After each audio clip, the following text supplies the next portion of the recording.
bonjour à tous. Aujourd'hui, je vais vous parler de quelque chose. J'ai été victime d'un paludisme.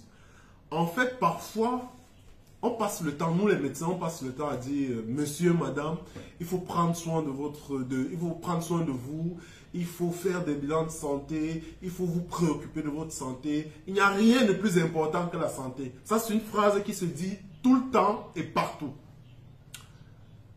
Mais parfois, nous-mêmes, on ne réalise pas à quel point c'est vrai.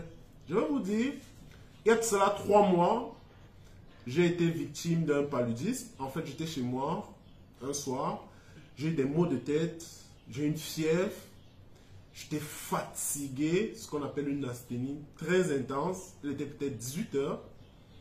Tout ce que je voulais faire, c'est me coucher.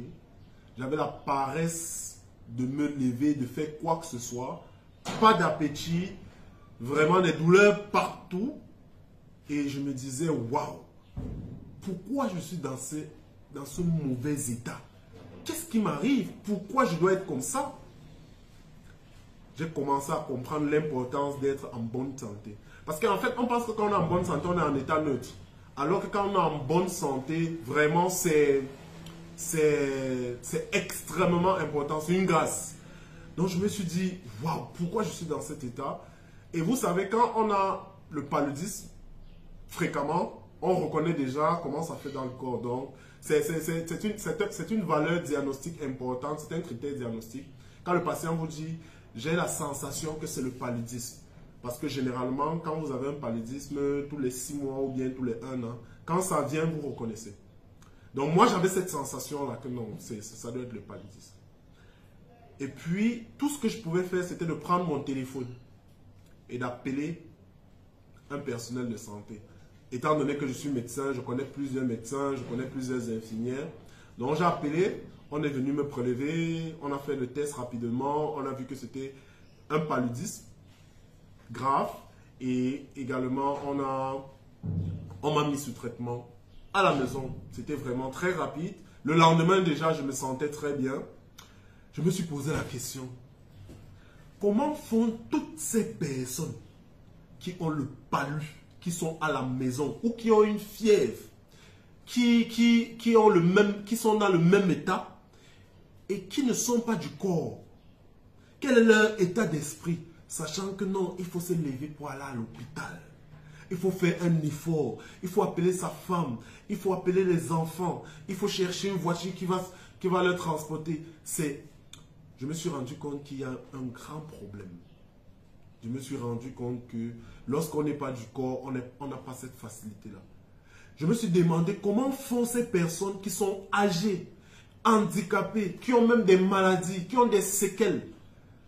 Moi, je suis jeune, je ne suis pas très âgé, mais j'ai encore de l'énergie. Comment font ces patients de 60 ans, 70 ans qui ont le même état et qui ne connaissent pas un personnel de santé? Donc, je fais cette vidéo pour vous dire que lorsque vous êtes dans cet état, ce qui va se passer, c'est que vous n'aurez pas de soins rapidement.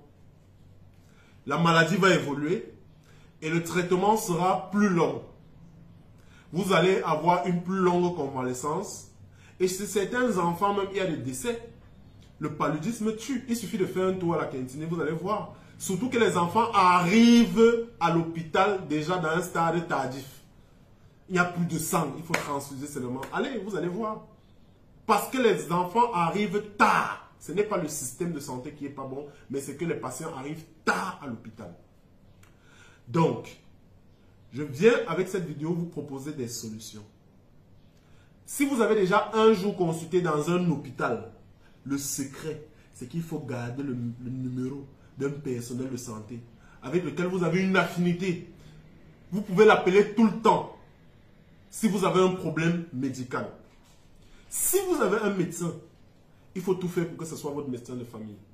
Ça veut dire que si vous avez une insuffisance cardiaque, lorsque vous l'appelez, il sait déjà que non, ce patient a une insuffisance cardiaque. S'il m'appelle et il me dit qu'il ne respire pas bien, c'est qu'il décompense. C'est que quand je pars le voir peut-être à domicile, j'apporte du Lasix pour directement, n'est-ce pas, le stabiliser. Voilà des solutions. Et si vous ne connaissez pas un personnel, cherchez à le connaître. Okay? Écrivez-nous sur Allo Docteur, on va vous orienter. Vraiment, les soins à domicile, Moi, j'ai eu cette expérience, c'est quelque chose de très agréable et de très pratique. Ça vous permet de vite retrouver votre état de santé, de vite vaquer à vos occupations. Donc, je fais cette vidéo vraiment pour partager cette expérience que j'ai vécue. Ça m'a vraiment touché et j'ai voulu dire à tout le monde, il faut absolument dans votre vie avoir un médecin que vous pouvez appeler tout le temps, qui connaît tous vos problèmes de santé et qui peut directement arriver chez vous s'il y a urgence, s'il y a nécessité, ou que vous pouvez trouver dans le cabinet qui va vous prendre rapidement en charge. Parce que, je tiens à vous dire, imaginez un patient, il a des antécédents et il a des tares. Et vous arrivez, il n'arrive plus à parler ou il est dans le coma. Et vous avez besoin des informations stratégiques que la famille n'a pas. Vous faites comment? Ça biaise déjà le diagnostic d'entrée. Parce que l'interrogatoire, l'échange, le parler fait 80% de diagnostic. Donc si la personne ne parle pas, ça biaise déjà des informations. C'est ce que je voulais partager avec vous.